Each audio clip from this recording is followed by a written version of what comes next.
عزیزان گرامی، پردہ نشین میری ماں اور بہنوں،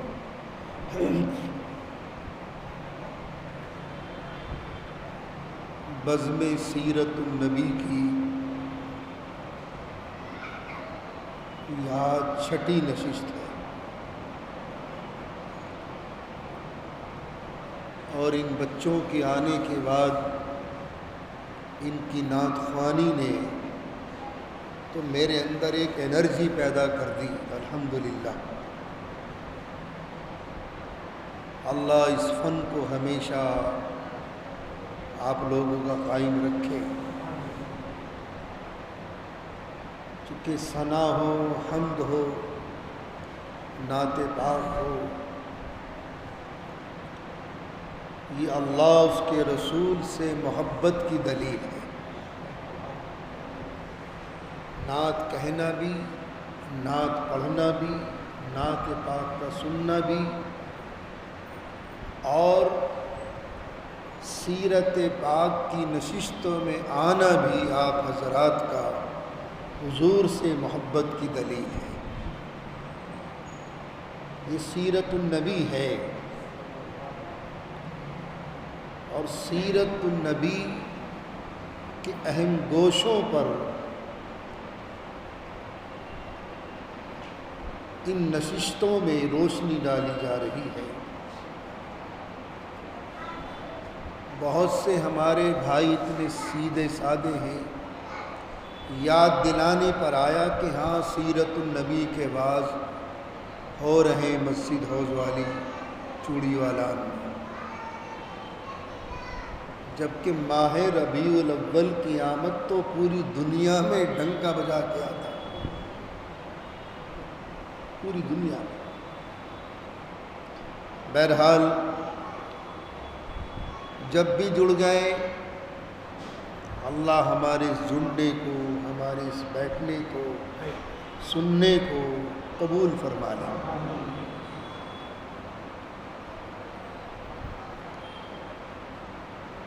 پچھلے 5 نشستوں میں مختلف عنوانات کے ساتھ سیرت پاک کے گوشوں پر روشنی ڈالی گئی، اور میں نے کل کے درس میں بتایا تھا کہ سیرت پاک کے 2 پہلو ہیں۔ ایک پہلو وہ ہے جو حضور محمد ابن عبداللہ ہیں، بہت امپورٹنٹ پہلو ہے سیرت پاک کا۔ پھر دوسرا پہلو ہے جہاں ہمارے آقا محمد رسول اللہ بنے ہیں۔ یہ 23 سالہ زندگی ہے اور وہ 40 سالہ زندگی ہے۔ اس 40 سالہ زندگی میں حضور پاک علیہ الصلاۃ والتسلیم کی سیرت سے ہم نے کیا سبق حاصل کیا؟ کیا سبق حاصل کیا؟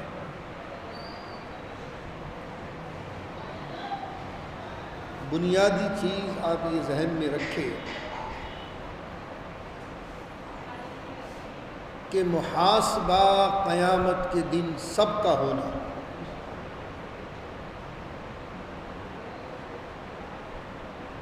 گرچہ نبی اور رسول نہ بھی آتے دنیا میں، جب بھی محاسبہ ہونا۔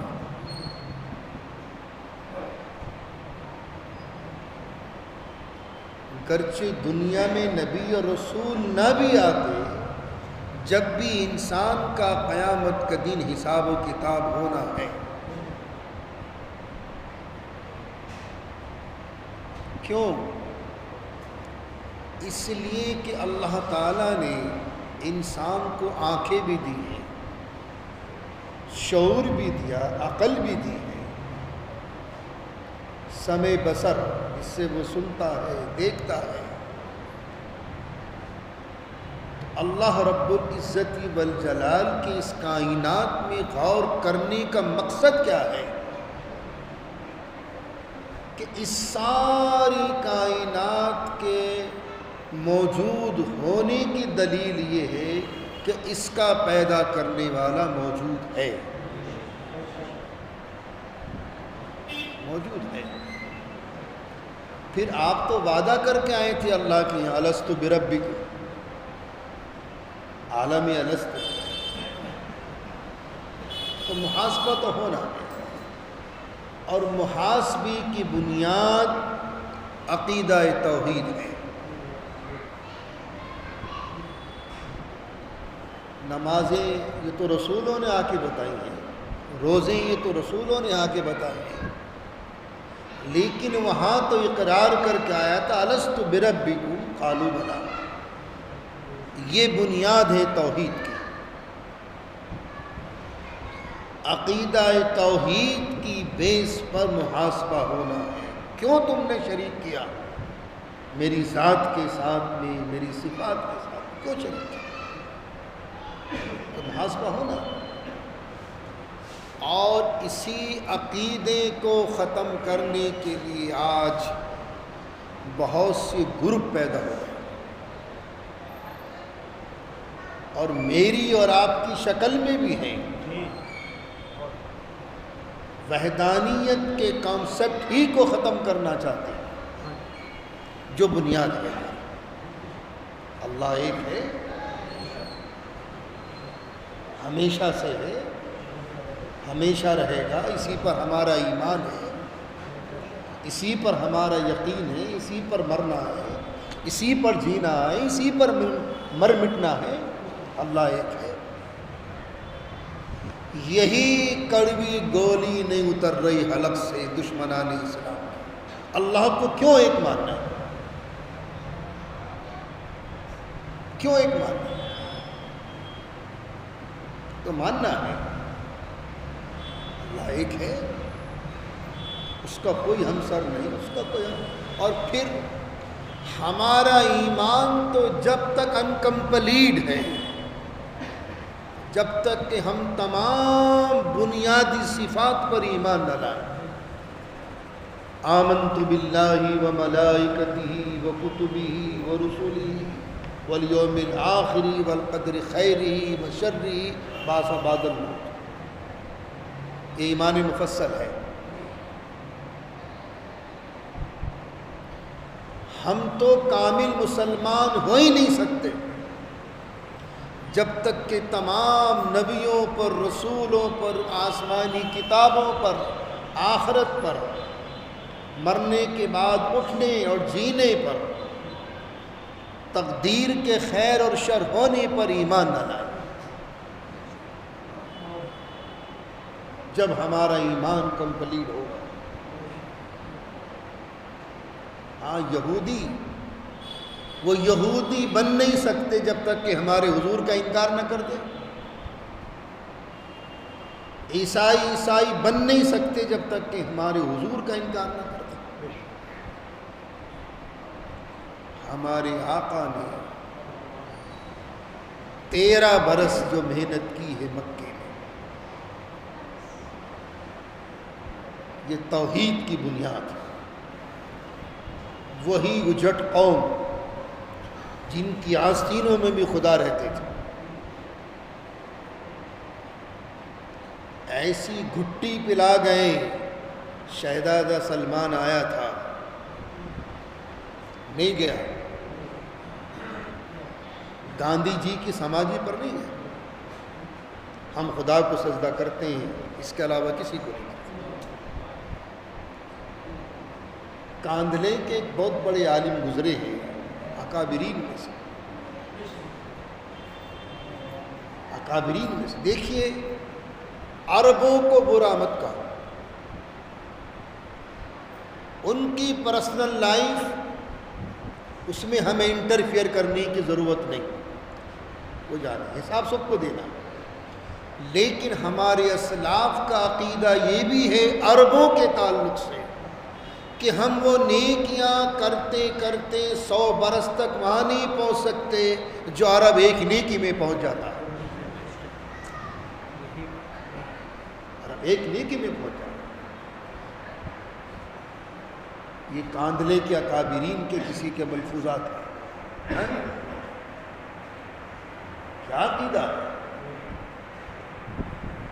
بڑی جرأت و ہمت کی. اور وہ کہاں, ماشاءاللہ ان کے تو محلوں میں اتنا سب کچھ لگا ہوا ہے, ایک ایک محل پورے ہندوستان کی قیمت ہے. لیکن عقیدہ, اور یہ وہی برکتیں ہیں ہمارے آقا کی. 13 سال لٹے پٹے ہے تو انہی کی نسلیں. اللہ جب چاہے, جس سے چاہے, جس وقت میں چاہے کام لے سکتا ہے, جب بھی چاہے. بہرحال کل میں نے نشست میں یہ بات چھوڑی تھی. آج ایک بنیادی چیز اور بتا دوں. وہ اصل میں ایک فرمائش آئی تھی, وہ پچھلے جمعے کو ایک روایت نقل کی تھی میں نے سیدنا حضرت علی رضی اللہ عنہ کے تعلق سے, اور میں نے یہ بات بتا دی تھی کہ خلفائے اربعہ سے جو احادیث مبارکہ نقل ہے تو وہ بہت کم, لیکن جو بھی ہیں بہت امپورٹنٹ ہے. جو بھی ہے حدیث مبارکہ میں آتا ہے, نبی پاک صلی اللہ علیہ وسلم کے ارشادات ہیں کہ دوران حمل جو بچہ گر گیا, مس کیریج ہو گیا, اسقاط ہو گیا, دوران حمل انکمپلیٹ بچہ مس کیریج ہو گیا. ایک ہے ایبورشن, یہ تو جرم ہے, یہ تو سیدھا قتل ہے. ایک ہے مس کیریج, خود بخود گر گیا. تو حدیث مبارکہ میں آتا ہے کہ کل قیامت کے دن یہی انکمپلیٹ بچہ جہنم کے دروازے پر کھڑا ہوگا, اور اللہ ارشاد فرمائے گا, اے میرے نامکمل بندے, مانگ کیا مانگنا چاہتا.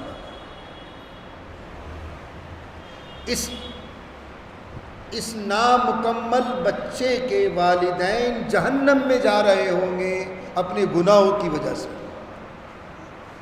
یہاں کے کھڑا ہو جائے گا. اللہ ارشاد فرمائے گا, اے میرے نامکمل بندے, تو اپنے والدین کو اپنے ساتھ جنت میں لے جا. جنت میں لے جا. ایک حدیث تو یہ نقل کری تھی. دیکھیے مس کیریج ہونے سے واقعی والدین پر اثر پڑتا ہے. بڑی منتوں, بڑی سماجتوں, بڑی دعاؤں کے بعد اللہ نے کوئی خوشی دی اور وہ ضائع ہو گیا. یعنی ہر والدین کی تمنا ہوتی ہے, ہر باپ کی ایک تمنا ہوتی ہے, ماں کی ایک فطرت ہوتی ہے, عورت کی ایک فطرت ہے ماں بننا, یہ اس کے نیچر میں ہے, اس کی فطرت میں ہے ماں بننا. منتوں کے بعد سال ہاں سال کے بعد یہ خوشی آئی اور ضائع ہو گئی. اب کتنا دل ٹوٹتا ہے. لیکن اس نامکمل بچے پر اللہ رب العزت والجلال کا کیا انعام ہے. اگر اس کے والدین اپنے گناہوں کی نحوست کی وجہ سے جہنم میں جا رہے ہوں گے تو یہ بچہ روک لے گا, روک لے گا, اور پھر ان کے ساتھ اللہ ان کو جنت میں بھیجے گا. دوسری حدیث آج کے جمعے کے، چونکہ جمعے کا میرا موضوع الگ ہوتا ہے، بیٹیاں اللہ کی رحمت اور اس کی عظیم نعمت ہیں۔ بیٹیاں، یہی تو تھا آج کا موضوع، بیٹیاں۔ اسلام سے پہلے دور جاہلیت میں وہاں بیٹیوں کی کوئی قدر نہیں تھی۔ عربوں کے یہاں بیٹی ہو گئی تو گردن لٹک گئی، بیٹا ہو گیا تو گردن ٹیڑھی ہو گئی، چہرے فخ ہو گئے، غم، بیٹی ہو گئی، سارا گھرانہ غم زدہ۔ لیکن وہ اتنے ظالم بھی نہیں تھے جتنا ظالم آج کا انسان ہے۔ اس بچی کو پالتے تھے، پوستے تھے، بڑی ہوتی تھی، جب وہ بچی جوان ہونے کے قریب ہوتی، زندہ دفن۔ کیونکہ نہ تمدن تھا، نہ تہذیب تھی، نہ تعلیم تھی، نہ سوسائٹی تھی، نہ سماج تھا، نہ معیشت تھی، کچھ نہیں۔ قبائل پر ان کی حکومت تھی، جو قبیلے کا سردار وہی بادشاہ۔ اتنی اجڑ قومیں۔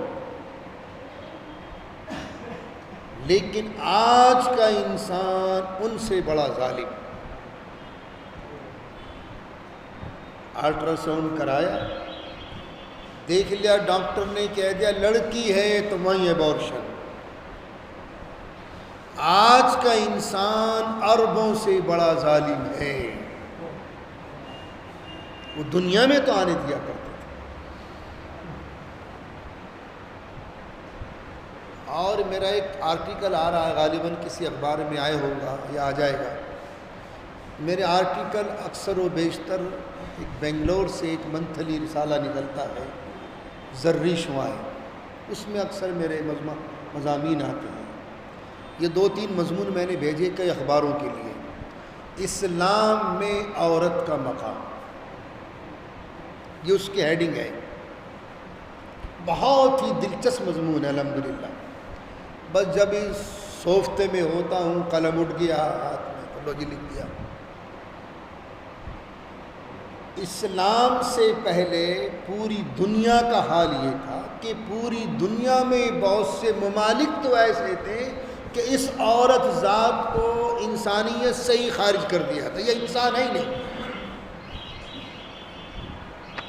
پتہ نہیں کون سے جنگل کی بھوت بلا ہے، انسانیت سے خارج کر دیا تھا۔ یہاں تک کہ برٹش کے دور میں جب سامراجی حکومت تھی، ہندو سماج میں بھی اس کے باپ کے مرنے کے بعد بیٹی کا کوئی حق نہیں ہوتا تھا۔ ہمارے اسلاف نے کورٹ کے دروازے کھٹکھٹائے اور یہ قانون پاس کرایا۔ یہ ظلم ہے، یہ تم ظلم کرتے ہو اپنی بیٹی کا حق بنتا ہے تمہاری ترکے میں۔ تو ہندو لاء بھی ہم نے ہی پاس کرایا تھا، ہمارے اسلاف نے، یہ بھی ہم نے پاس کرایا تھا کہ تمہارے یہاں بھی باپ کے مرنے کے بعد ترکے میں بیٹی کا حق بنتا ہے۔ تو اسلام سے پہلے تو یہ حال تھا۔ بہرحال بیٹیاں، اس حدیث پاک کے راوی حضرت سیدنا عبداللہ ابن عباس رضی اللہ تعالیٰ عنہما کی ذات بابرکت ہے۔ آقا نے ارشاد فرمایا، جس کے بیٹیاں ہوں یا بیٹی ہو، 1 ہو 2 ہو 3، جو جتنی بھی، وہ میرا امتی اسے زندہ درگور نہ کرے، اچھی تربیت دے، اچھی تربیت دیں، اور بیٹوں کے مقابلے میں اس بچی کے مقابلے میں بیٹوں کو ترجیح نہ دے، تو یہی وہ بچی کل قیامت کے دن اپنے والدین کا دامن گھسیٹ کر جنت میں لے جائے گی، دامن کھینچ کر لے جائے گی۔ اس لیے اولاد ہونا بے شک بہت بڑی نعمت ہے، چاہے بیٹا ہو یا بیٹی، اولاد ہو، لیکن اگر وہ اولاد نیک ہیں تو نعمت پر نعمت ہے، نعمت پر نعمت ہے۔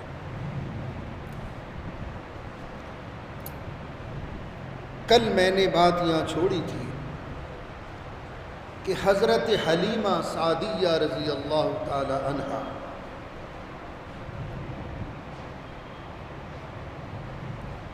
ایک تو وہ روایت ایک مرتبہ اور ذہن نشین فرما لیں، جب آپ لینے آئی مکے میں دودھ پلانے اور ساری عورتیں مالداروں کے بچے لے گئیں، یہ عبداللہ کا در یتیم، یہ آمنہ کا لال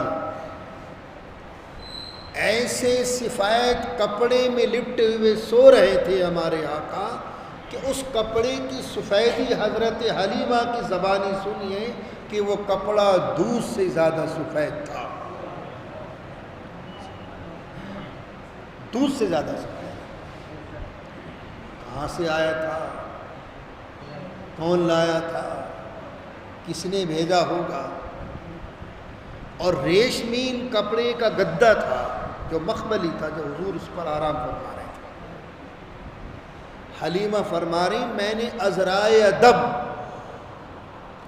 اس بچے کو اٹھایا نہیں، جگایا نہیں، بلکہ میں نے اپنا ہاتھ جب اس بچے کے سینے پر رکھا اور اس بچے کی آنکھ کھلی تو میں نے دیکھا کہ اس بچے کی آنکھوں سے نور نکلا اور آسمان تک پھیلتا چلا گیا۔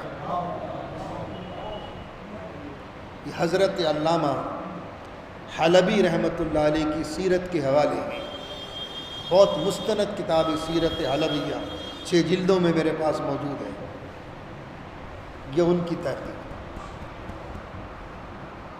کہ وہ نور میں نے دیکھا، اور پھر میں نے اس بچی کی دونوں آنکھوں کے بیچ میں بوسہ لیا اور گود میں اٹھا لیا۔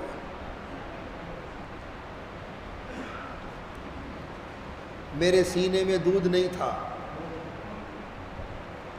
حلیمہ فرما رہی میرے سینے میں دودھ نہیں تھا، جیسے ہی میں نے بچے کو گود میں لیا اللہ نے میرے سینے کو دودھ سے بھر دیا۔ یہ معجزہ، اور میں نے بتایا تھا پچھلی نشستوں میں، آقا فرمایا تھا کرتے تھے میں تو 3 عاتقاؤں کا بھی بیٹا ہوں، 3 عاتقاؤں کا بیٹا۔ وہ ان کنواری بچیوں نے حضور کو محبت میں گود میں لے لیا اور محبت میں اپنا دودھ منہ سے لگا دیا حضور کے، تو ان کا دودھ پی لیا آقا نے، یعنی کنواری بچیوں کا دودھ بھی حضور کی برکت سے اتر گیا اور وہ بھی ان کی ماں بن گئیں، وہ بھی حضور کی ماں، یعنی کنواری بچیاں بھی حضور کی ماں بن گئیں۔ تقریباً 10-11 عورتیں ہیں کہ جنہوں نے ہمارے آقا کو دودھ پلایا ہے، ان میں کنواری بچیاں بھی ہیں، اور تینوں کا نام عاتقہ تھا۔ میں 3 عاتقاؤں کا بھی بیٹا ہوں، یہ حضور فرمایا کرتے تھے، 3 عاتقاؤں کا بھی بیٹا۔ بہرحال جب 2 سال مکمل ہو گئے، 2 سال مکمل ہو گئے، تو جس وقت میں حضرت حلیمہ نے دودھ چھڑوایا ہے تو ہمارے آقا کی زبان پر کون سے الفاظ تھے؟ اللہ اکبر کبیرہ والحمد للہ کثیرہ وسبحان اللہ بکرۃ واصیلا، یہ الفاظ تھے۔ اور حضرت حلیمہ فرما دی کہ یہ میرا بچہ بغیر بسم اللہ کے کوئی کام کرتا ہی نہیں تھا، چھوٹا سا معصوم، چونکہ حضور کی جو نشو نمائی ہو رہی تھی، 1 مہینے کا بچہ 4 مہینے کا معلوم ہو رہا، 4 مہینے کا بچہ 8 مہینے کا معلوم، اتنی تیزی کے ساتھ نشو نمائی اللہ رب العزت والجلال فرما رہے تھے، چونکہ ٹائم کم تھا، کام زیادہ تھا، ٹائم کم تھا، کام زیادہ تھا،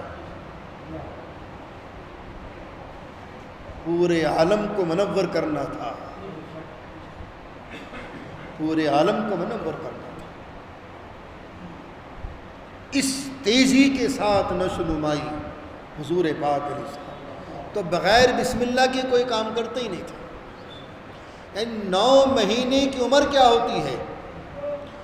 9 مہینے کی عمر میں زبان میں وہ فصاحت آ چکی تھی، وہ بلاغت آ چکی تھی، اور عربی زبان پر کمانڈ حاصل ہو چکی تھی ہمارے آقا۔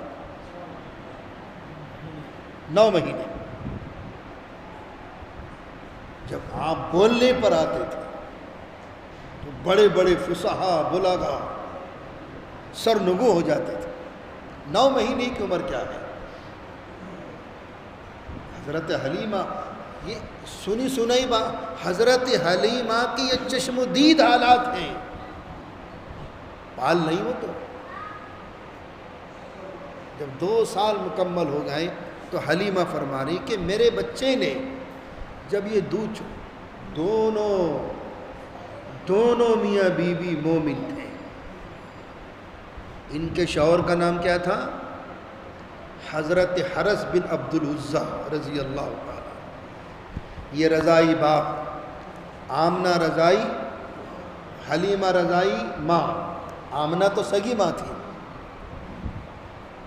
اور حضرت عبداللہ جو حضرت حلیمہ کے بیٹے ہیں، اور ان کی ایک بیٹی کا نام شیمہ اور ایک بیٹی کا نام انیسہ۔ حضرت حلیمہ کی 2 بیٹیاں 1 بیٹا، اور اس بیٹے کا جو سیکنڈ نیم تھا وہ تو زمر۔ زمر کے معنی آتے ہیں پتلا دبلا مریل سا۔ لیکن جب حضور پاک علیہ الصلاۃ والتسلیم گود میں آ گئے تو دودھ کی فراوانی آپ کے سینے میں، تو ایک طرف سے حضرت عبداللہ پیا کرتے تھے اور ایک طرف سے حضور پاک علیہ السلام پیا کرتے تھے۔ جب دودھ چھوڑا تو حضور کی زبان سے الفاظ نکلے، اللہ اکبر کبیرہ، اللہ بڑا ہے، بہت ہی بڑا ہے، اس سے بڑا ہے کوئی؟ دیکھیے میاں، کتنا ہی اللہ نواز دے، بڑا تو خدا ہی ہے، اپنے آپ کو کبھی بڑا مت سمجھنا، یہ بڑائی تو لے کے ڈوب جاتی ہے، بڑا تو خدا ہے۔ کسی بھی اینگل سے اللہ آپ کو نواز دے، دولت سے، شہرت سے، عزت سے، علم سے، عمل سے، جس سے بھی آپ، حسن سے، اللہ بڑا ہے۔ اللہ اکبر کبیرہ، یہ اللہ بڑا ہے، بہت ہی بڑا ہے، والحمدللہ کثیرا، اور صبح شام جتنی بھی تعریف ہو سکے اللہ کی کرو، وسبحان اللہ بکرۃ واصیلا، اس کی پاکی، اس کی حمد صبح شام بیان، یہ کلمات تھے ہمارے آقا کی زبان میں۔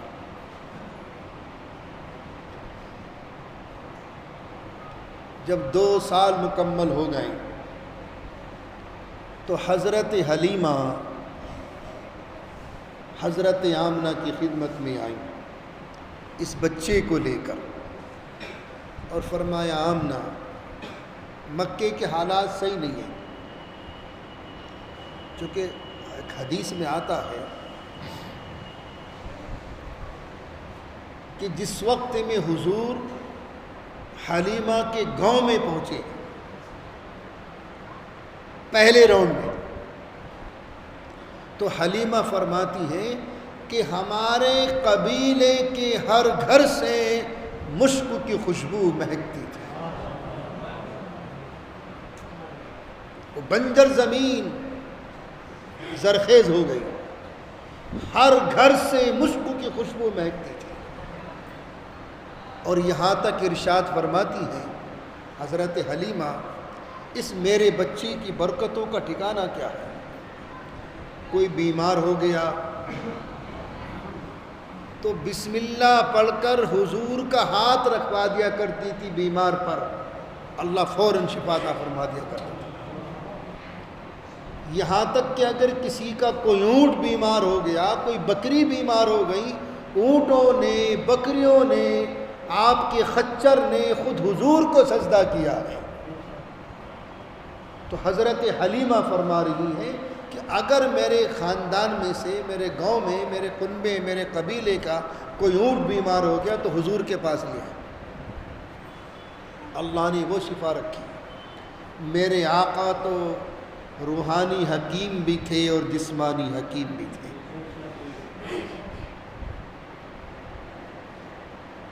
آج کا بڑے سے بڑا سرجن اس کمال تک نہیں پہنچ سکتا.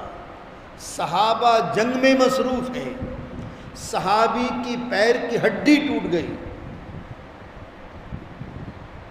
نہ آپریشن کیا، نہ پلاسٹر کیا، یوں ہاتھ پھیرا میرے نبی نے اور ہڈی صحیح سالم.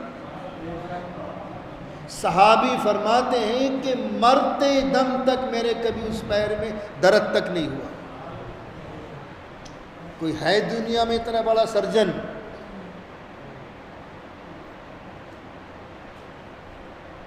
فریکچر ہو جائے اور ہاتھ پھیر کے ٹھیک کر دیں. آنکھیں دکھ رہی، روشنی غائب، آقا نے ہاتھ پھیرا، روشنی واپس. آنکھیں دکھ رہی، لعاب دہن لگا دیا، آنکھیں بالکل صحیح سالم. میرے آقا روحانی حکیم بھی ہیں اور جسمانی حکیم بھی ہیں. حضرت حلیمہ فرما رہی کسی کا اونٹ بیمار ہو گیا، لے آئے، آقا نے ہاتھ پھیرا بھی اونٹ صحیح. بکری بیمار ہو گئی، آقا نے ہاتھ پھیرا، بکریاں صحیح. بچے آ گئے، بچوں پر ہاتھ پھیرا، بوڑھے آ گئے، جوان آ جو.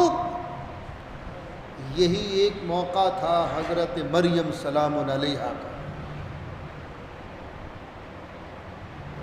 آپ کو اللہ تعالیٰ نے بچپن سے ہی ولی کاملہ بنا دیا تھا، اور اس میں کوئی دو رائے نہیں ہے.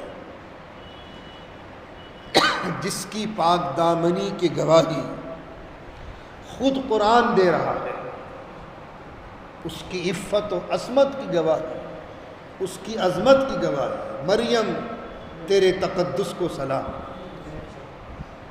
تیری عظمت کو سلام. تو حضرت مریم کا بچپن بھی یہی تھا، بیت المقدس میں، یروشلم میں. لائن لگی رہتی تھی بیماروں کی، لائن لگی رہتی تھی بیماروں کی. جس کی طرف کو دیکھ لیا، جس پر دم کر دیا، جس پر ہاتھ پھیر دیا، اللہ نے شفا دے دی. کتنا بڑا مجاہدہ تھا اس پاکیزہ خاتون کا، کتنا بڑا مجاہدہ تھا، کتنا بڑا مجاہدہ تھا. حضور پاک علیہ الصلاۃ والتسلیم کے دست مبارک میں بھی شفا ہے.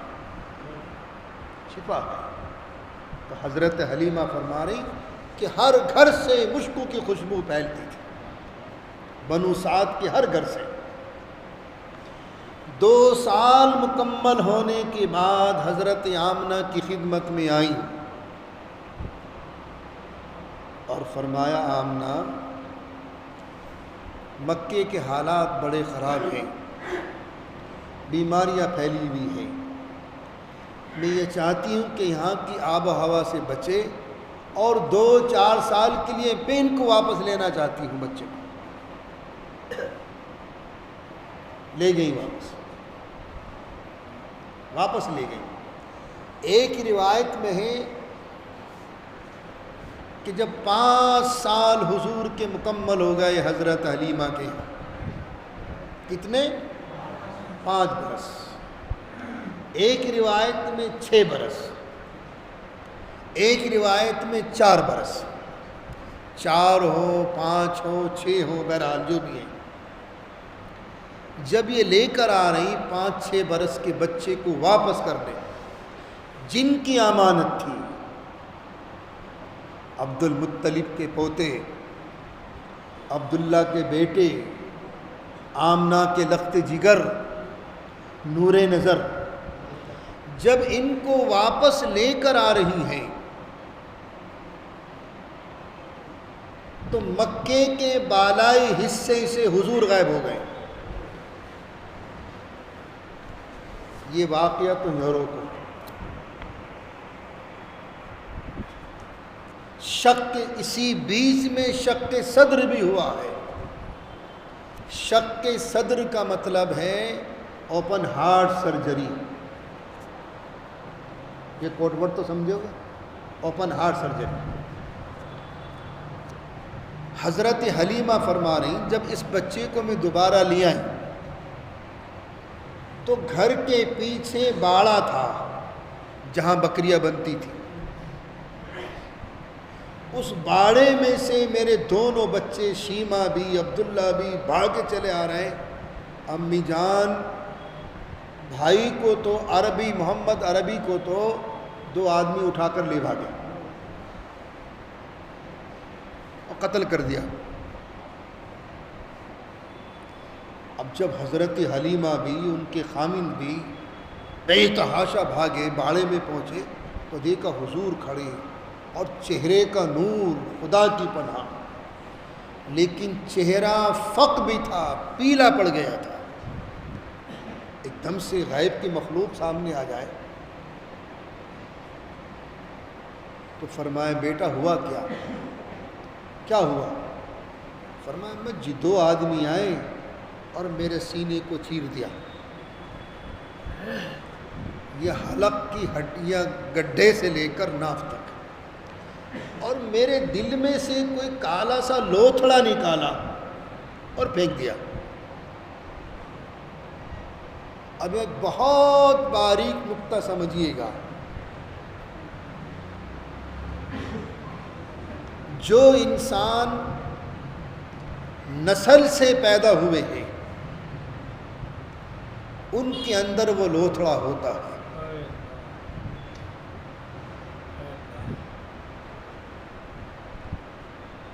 ماں باپ کے سنگم سے جو انسان پیدا ہوئے ہیں، البتہ حضرت آدم کے سینے میں وہ لوتھڑا نہیں تھا، نہ حوا کے سینے میں وہ لوتھڑا تھا، نہ حضرت مریم کے سینے میں وہ لوتھڑا، حضرت عیسیٰ علیہ السلام کے سینے میں وہ لوتھڑا نہیں تھا، کیونکہ حضرت عیسیٰ تو بغیر باپ کے ہیں. اور ہمارا خدا ہر چیز پر قادر ہے، بغیر باپ کے پیدا کر دے، بغیر ماں باپ کے پیدا کر دے. اس کے یہاں اسباب کی ضرورت نہیں ہے.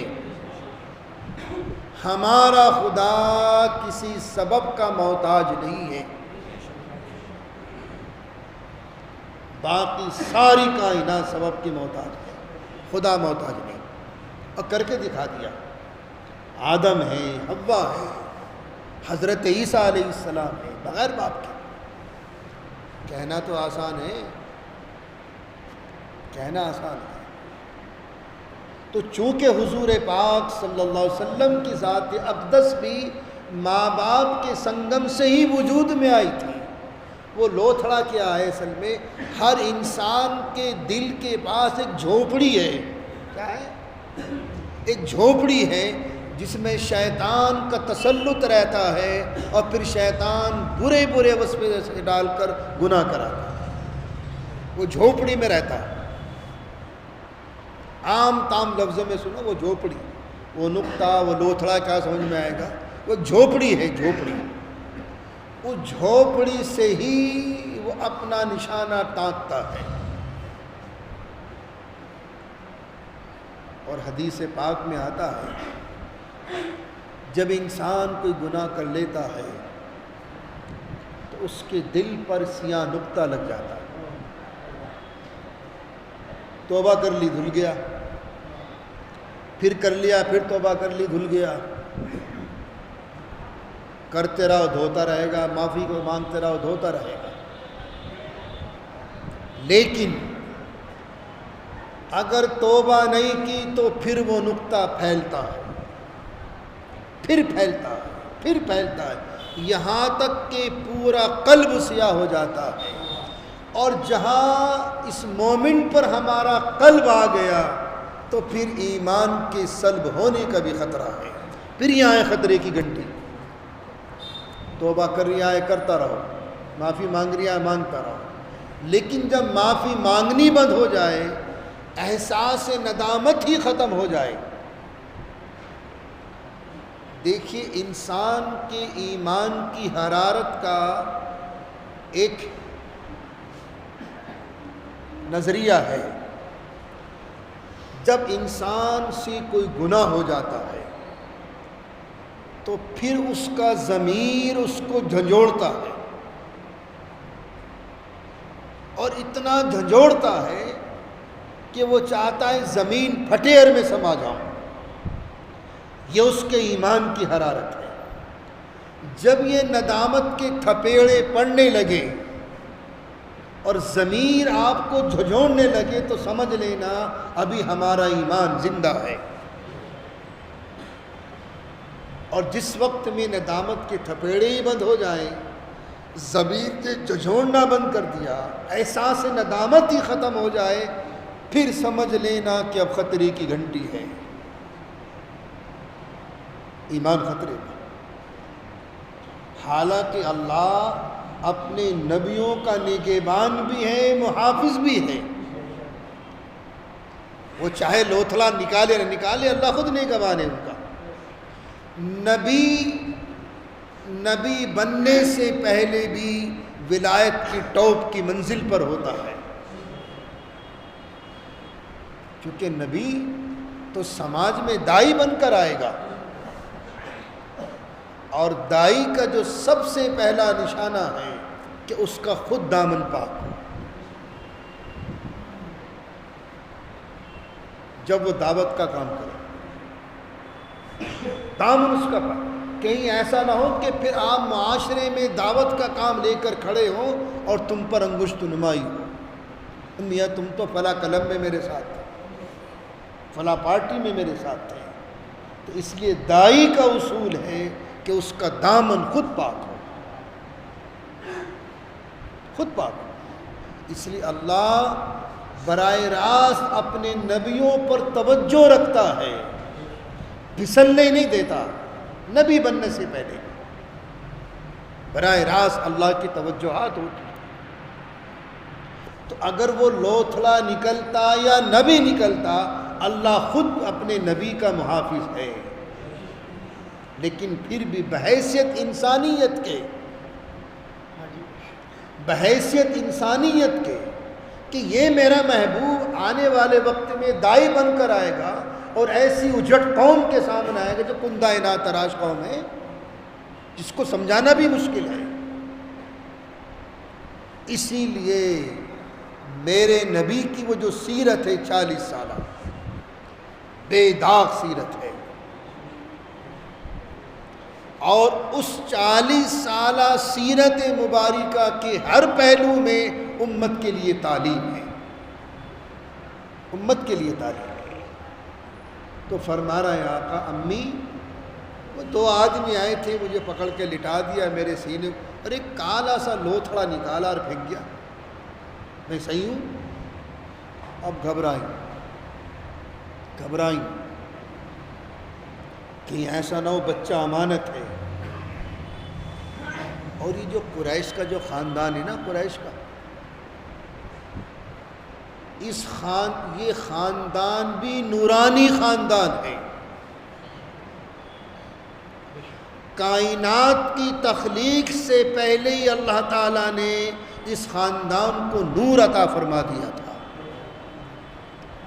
اور وہ ہمارے آقا کا نور اس خاندان میں آنے والے۔ یہ خاندان تو پہلے ہی اللہ نے سلیکٹ کر لیا تھا، اس سرزمین کو پہلے اللہ نے انتخاب کر لیا تھا۔ جس سرزمین میں ہمارے آقا آنے والے ہیں، جس خاندان میں ہمارے آقا آنے والے ہیں۔ تو حلیمہ ڈر گئی کہ آج تو اس بچے کے ساتھ یہ حادثہ پیش آیا، خدا نہ کرے کل کو کوئی اور حادثہ پیش آئے، چلو اس امانت کو واپس کر کے آئے۔ چلے دونوں میاں بیوی،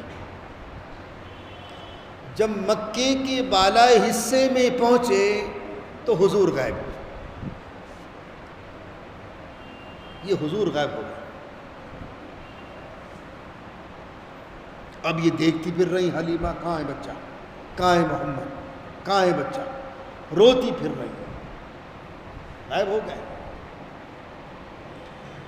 یہاں ایک بات اور ذہن نشی فرما لیں، حضور صلی اللہ علیہ وسلم نے جبرائیل امی علیہ الصلاۃ والتسلیم کو 2 مرتبہ اصلی شکل میں دیکھا ہے۔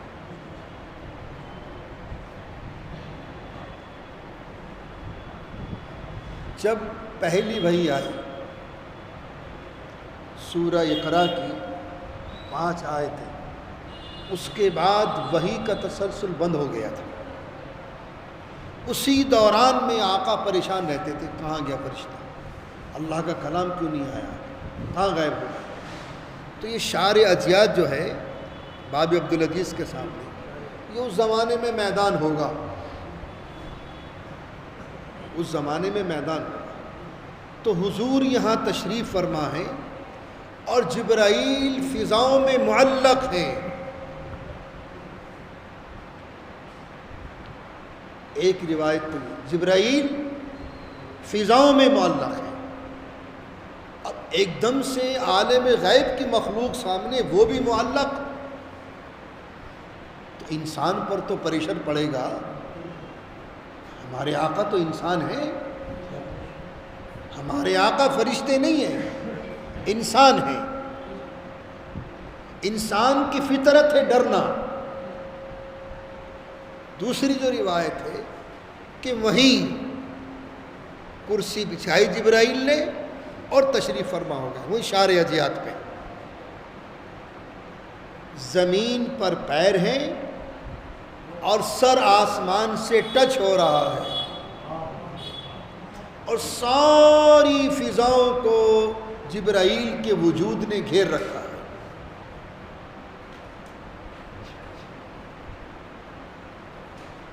یہ جبرائیل کا وجود ہے، ساری فضاؤں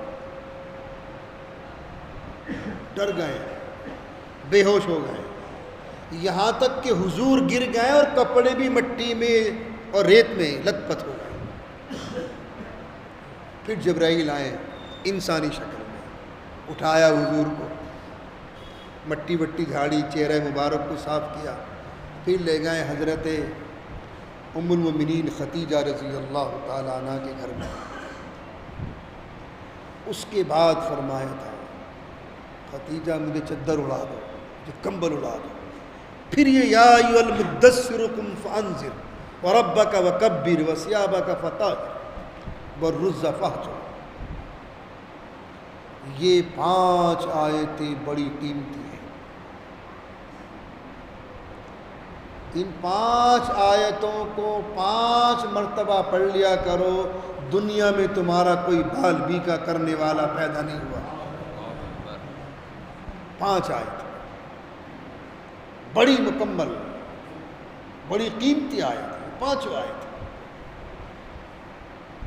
اس وقت میں پھر یہ آیت نازل ہوئی۔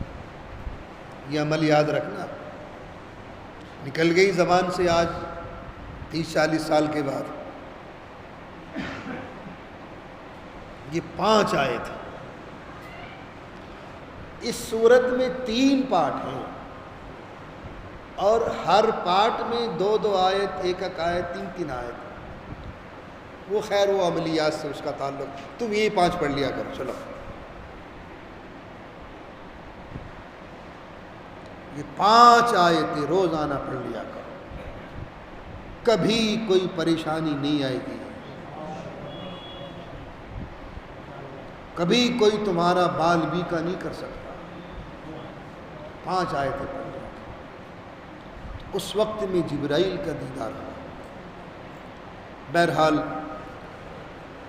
اب حضرت حلیمہ بھاگی بھاگی دادا کے پاس آئیں۔ عبد المطلب تمہارا بچہ غائب ہو گیا، تمہارا بچہ غائب ہو گیا ہیں؟ کہاں غائب ہو گیا؟ کہ مکے کے بالائی حصے میں آ رہی تھی، اچانک یہاں کو سی اوجل ہو گئے۔ اچھا، چونکہ حضرت عبد المطلب نے بھی نہیں دیکھا تھا 3-4 سال سے اپنے پوتے کو۔ حلیم آئیں لے گئیں، پھر آئیں پھر لے گئیں ٹائم بڑھا کے، تو حضرت عبد المطلب نے بھی نہیں دیکھا تھا اپنے بچے کو۔ خیر اس وقت میں حضرت عبد المطلب خانہ کعبے میں آئے اور خانہ کعبے کا پردہ پکڑ کے جو دعا مانگی ہے، یا رب رد ولدی محمدا، یا رب رد ولدی محمدا، اے میرے پروردگار میرے بیٹے کو واپس کر، اے میرے پروردگار میرے بیٹے کو واپس کر۔ میں نے بتایا تھا کہ حضور کے کئی چچا تھے، شاید 11 چچا بتائے تھے کسی باز میں، سورے مالدار، اور اتنے مالدار تھے میاں ان کے گھروں میں سونے کی سلیوں کے ڈھیر لگے رہتے تھے۔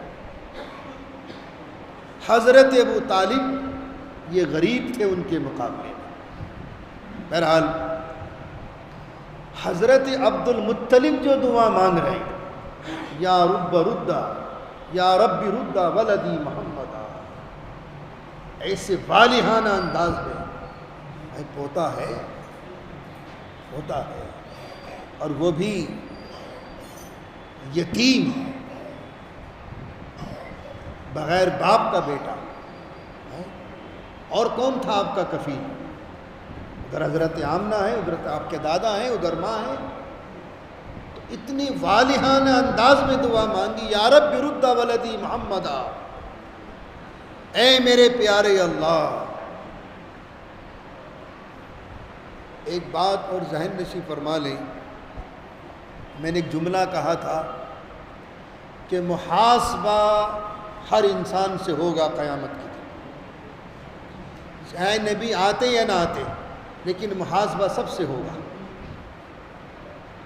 اور بنیاد وہی کہ تم نے مجھے کیوں نہیں مانا۔ پہلا سوال، جبکہ اقرار کر کے آیا قالوا بلا، اب کیوں نہیں مانا؟ عقل دی، سماعت دی، آنکھیں دی، شعور دیا، علم دیا، سب کچھ، پھر بھی تو میرے ساتھ شریک کر رہا۔ اس بنیاد پر محاسبہ سب سے ہوگا، سب سے ہوگا۔ اور نبی آتے، چونکہ نبی آئیں تو شریعت لے کر آئیں، اصل بنیاد توحید ہے، ایمان کی بنیاد توحید ہے۔ مانگا، چونکہ قریش، ایک اور ذہن نشین فرما لے بات، کیونکہ حضور کا جہاں تک نسب کا تعلق ہے، نسب مبارک، یعنی حضرت عبداللہ سے لے کر اور حضرت آدم تک، حضرت آمنہ سے لے کر حضرت حوا تک، جہاں تک بھی ہمارے نبی کا نسب مطہرہ ہے، ان کے باپوں نے، ان کی ماں نے کبھی کوئی گناہ نہیں کیا۔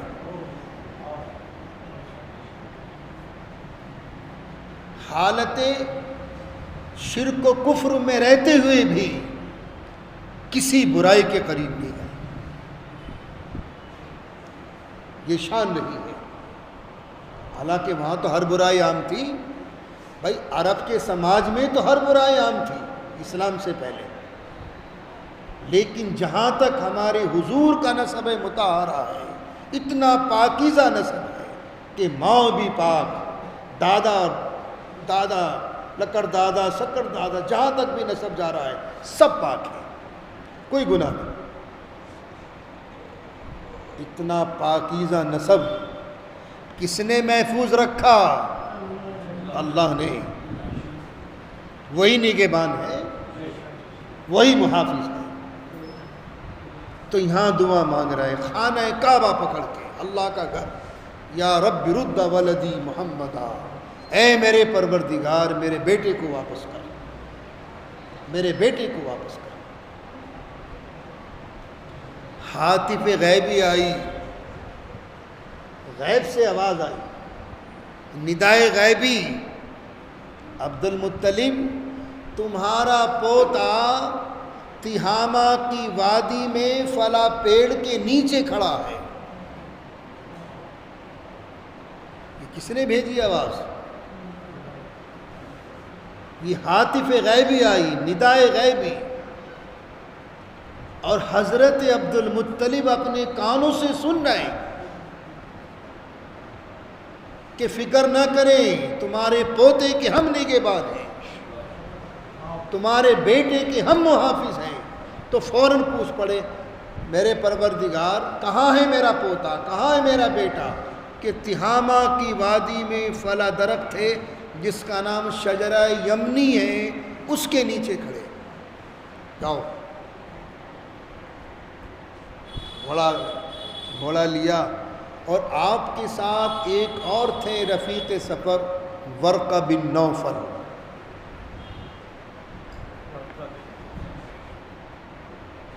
یہ توریت انجیل کے بہت بڑے عالم ہیں، اور یہ ٹرانسلیٹر تھے ان کتابوں کے، عبرانی سریانی زبان کو عربی میں کرنا۔ اور انہوں نے سارے، چونکہ توریت میں ایک چیپٹر ہے سیرت النبی کے نام سے، توریت شریف میں مکمل ہمارے آقا کی سیرت کا چیپٹر موجود ہے توریت میں، اور اس امت کا بھی۔ ایک واقعہ سنا دوں بیچ میں، حضرت سیدنا کعب احبار بہت بڑے عالم گزرے توریت کے، صحابی تو نہیں، تابعی ہیں، دور فاروقی میں ایمان ہے۔ البتہ ایک اور تھے حضرت سیدنا عبداللہ بن سلام رضی اللہ تعالی، وہ ٹاپ کے عالم تھے یہودیوں کے، سب سے بڑے عالم، وہ صحابی ہیں، وہ صحابی ہیں۔ حضرت کعب احبار صحابی نہیں، تابعی ہیں، تابعی ہیں۔ سبق پڑھا رہے تھے تو کسی شاگرد نے سوال کر لیا، حضرت آپ جماعت میں سب سے پیچھے کھڑے کیوں ہوتے؟ صف، اس امت میں تو صف اول کی فضیلت ہے، اور صف اول میں بھی ان نمازیوں کی فضیلت ہے جو امام کے دائیں جانب ہے، پھر بائیں جانب، پھر دوسری صف، پھر تیسری صف، پھر چوتھی صف۔ یہ مقتدیوں کی جو فضیلت ہے، تو دائیں جانب والے وہ اعلیٰ، پھر بائیں جانب والے۔ تو اس لیے بیلنس امام کے پیچھے دونوں کا برابر ہو، جتنے دائیں طرف ہو اتنے بائیں طرف ہو۔ اور میں نے ایک اور روایت سنائی تھی کہ اماموں کو صاف ستھرا رہنا چاہیے۔ یہ میلا کچیلا رہ کر تم کیا ثابت کرنا چاہتے ہو مقتدیوں پہ؟ ولایت اپنی، فقیری اپنی، ولایت اپنی۔ اچھے کپڑوں میں اللہ ولایت نہیں دیتا کسی کو کیا ہیں؟ مولانا قاسم نانوتوی، اتنا سادہ لباس کہ پتہ نہیں چلتا تھا کہ عام انسان ہے کہ اتنا بڑا علامہ ہے۔ حضرت گنگوہی شاہانہ لباس میں رہتے تھے۔ کیا ولایت میں کمی ہے دونوں کی؟ ان کے علم میں، ان کے عمل میں کچھ کمی ہے۔ اس لیے حدیث پاک میں آتا ہے کہ جب تک سفید کپڑا تن پر ہے اور وہ میلا نہیں ہوا، وہ اللہ کی تسبیح بیان کرتا ہے۔ اور جب وہ تسبیح بیان کرے گا تو اس کا اثر مزاج پر آئے گا، طبیعت مائل ہوگی اللہ کے ذکر کرنے کی، اللہ کی عبادت کرنے کی. اور جیسے ہی جیسا سفید کپڑا میلا ہوتا چلا جاتا ہے، طبیعت میں نیک اعمال کی طرف سے تقدر پیدا ہونے لگتا ہے. اس کا مطلب یہ ہے کہ اس نے اللہ کا ذکر کرنا بند کر دیا. اتارو اور دھوبیوں میں بھیجو، پھر اسے وہ پیٹ پاٹ کے سفید کر کے لائے گا. تو اس لیے جب امام صاف ستھرے کپڑوں میں رہے گا، سفید لباس میں رہے گا، پھر وہ لباس اس کے جسم پر اللہ کا ذکر کرے گا، اس کی طبیعت پھر اللہ کے ذکر کی طرف مائل ہوگی، تو مقتدیوں کی طبیعت بھی اللہ کے ذکر کی طرف مائل ہوگی. ونت لذت الصوب یوم، عربی کا مقولہ ہے، سفید کپڑے کا مزہ تو ایک دن کا ہے، بس شام تک بجھ جاتا ہے، لیکن جب تک سفید ہے اللہ کا ذکر کرتا ہے. یہ حدیث ہے، اللہ کا ذکر کرتا ہے. اور یہ الفاظ کس کے ہیں؟ قاری طیب صاحب رحمۃ اللہ علیہ کے ملفوظات میں یہ حدیث موجود ہے. اور قاری صاحب کو جانتی ہیں آپ کی شخصیت کون تھی؟ بین الاقوامی شخصیت تھی الحمدللہ. اور ہماری اس مسجد میں بھی آپ کے قدم شریف آتے تھے الحمدللہ، قاری طیب صاحب رحمۃ اللہ علیہ، کیونکہ مولانا یوسف آپ کے شاگرد بھی تھے اور آپ کے خلیفہ بھی تھے، جنہوں نے یہاں کی مسجد کے ممبر و محراب سے 50 سال قرآن و حدیث کی خدمات کی ہیں. اور وہ اپنی دلی کی ٹکسالی زبان میں ان کے واعظ بڑے مقبول تھے. عوام الناس میں، خواص میں نہیں، عوام الناس میں، عوام الناس میں.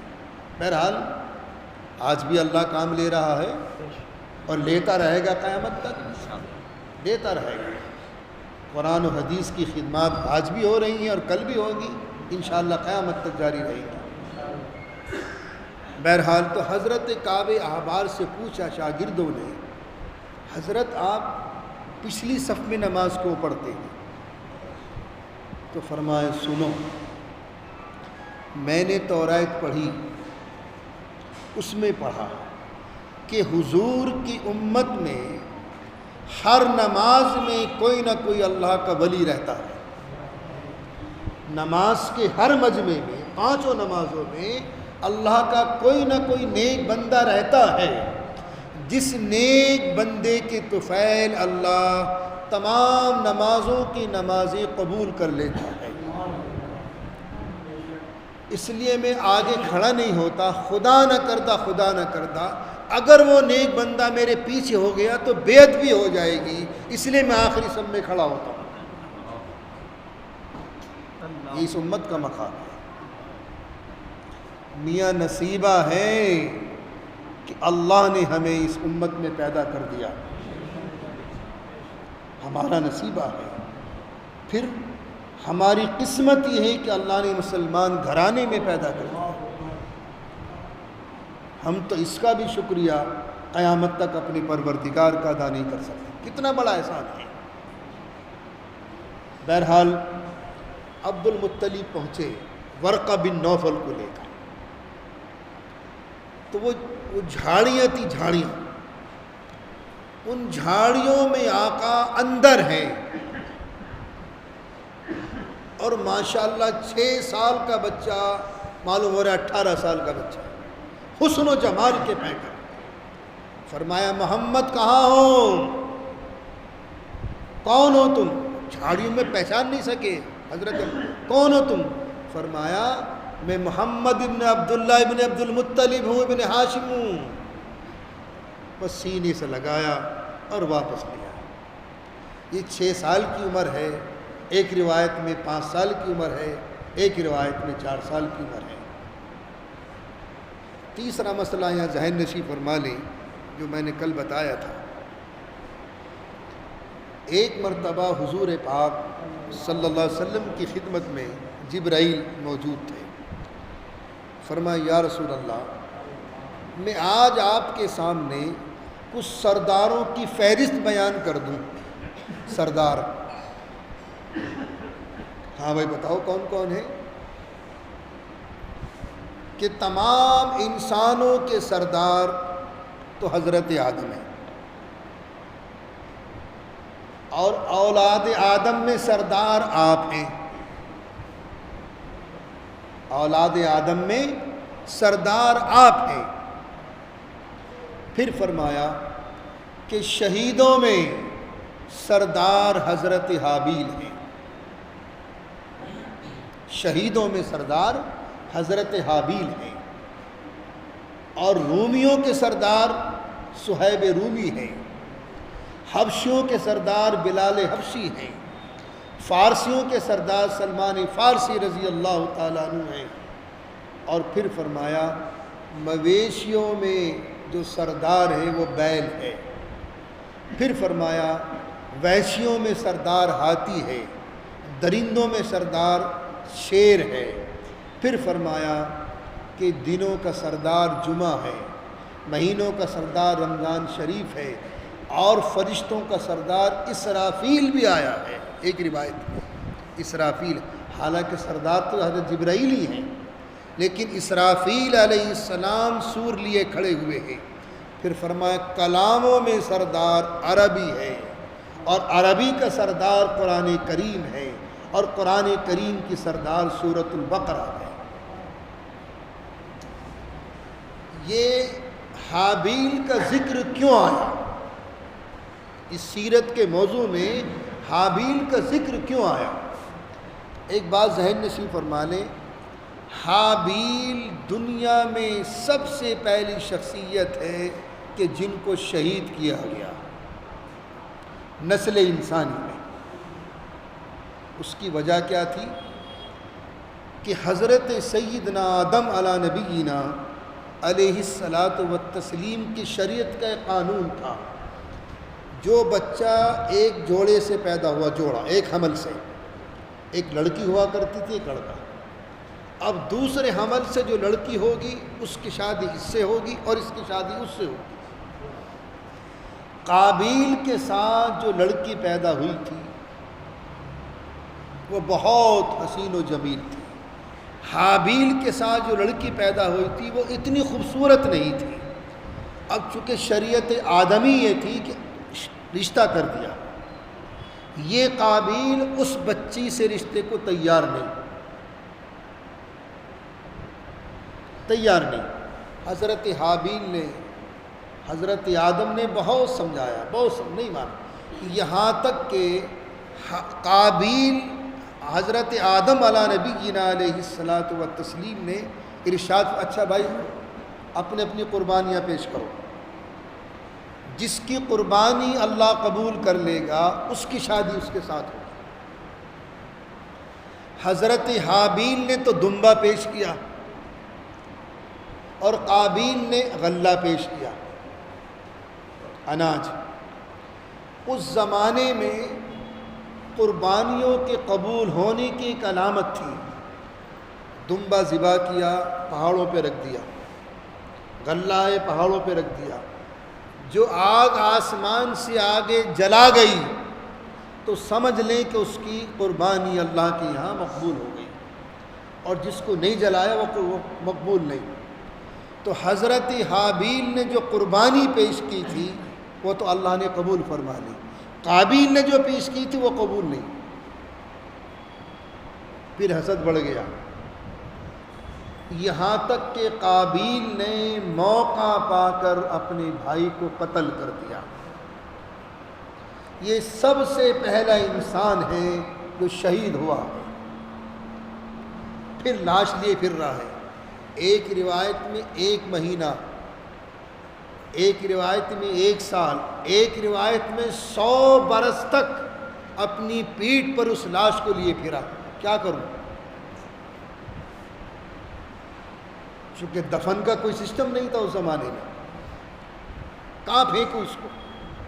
پھر وہ قرآن کریم میں آیا ہے کہ اللہ نے پھر کوے بھیجے، 2 کوے آئے اور وہ کوے آپس میں لڑے، ایک نے دوسرے کو مار دیا، پھر اس نے اپنے پنجوں سے گڈھا کھودا، اپنی چونچ سے گڈھا کھودا، اور دوسرے کوے کو اس میں گرا کے پھر اوپر سے مٹی ڈال دی.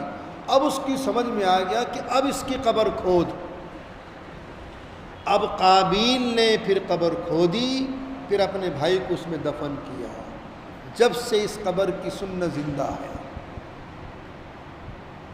اور یہ بھی یاد رکھیں, جو طریقہ اسلام میں ہے یہ انسانیت کی عظمت ہے, اس کا مقام ہے, اس کی عزت ہے کہ اتنی عظمت کے ساتھ میں, اتنے احترام کے ساتھ میں میت کو مسلمان اپنی میت کو نہلاتا ہے, کفناتا ہے, پھر نماز جنازہ پڑھتا ہے, پھر دفناتا ہے, پھر وہاں کھڑے ہو کر دعائیں مانگتا ہے. یہ اس کا احترام ہے. ایسی تعلیم کسی اور مذہب میں ہمیں نظر نہیں آتی جتنی پاکیزگی اسلام کے اندر موجود ہے, اور جس احترام کے ساتھ مسلمان اپنی میتوں کو دفن کرتے ہیں. یہ اسلام کی تعلیمات ہیں, کسی اور مذہب میں ایسی تعلیمات نہیں ملتی. بہرحال حضور پاک صلی اللہ علیہ وسلم کو دعا مانگی, اللہ نے واپس فرما دیا. اب مسئلہ ہے مہر نبوت کا. چونکہ حضور کے دونوں کندھوں کے بیچ میں پیٹھ کی طرف مہر نبوت بھی تھی, ختم نبوت, آخری نبی, خاتم النبیین. اور میاں آج تو ختم رسالت کی اس آہنی دیواروں کو بھی لوگ کھوکھلا کرنا چاہتے ہیں. ہمارے آقا کے بعد قیامت تک کوئی نبی نہیں آئے گا. کتنے قادیانی پیدا ہو جاؤ, کتنے امام مہدی پیدا ہو جاؤ, امام مہدی آئیں گے جب بھی آئیں گے, ان کا تو الگ مقام ہوگا, ان کی الگ پہچان ہوگی. اب کتنا ہی دعویٰ کر لو مہدیت کا, کتنا ہی دعویٰ کر لو نبوت کا, کہیں کوئی تمہاری سنوائی نہیں.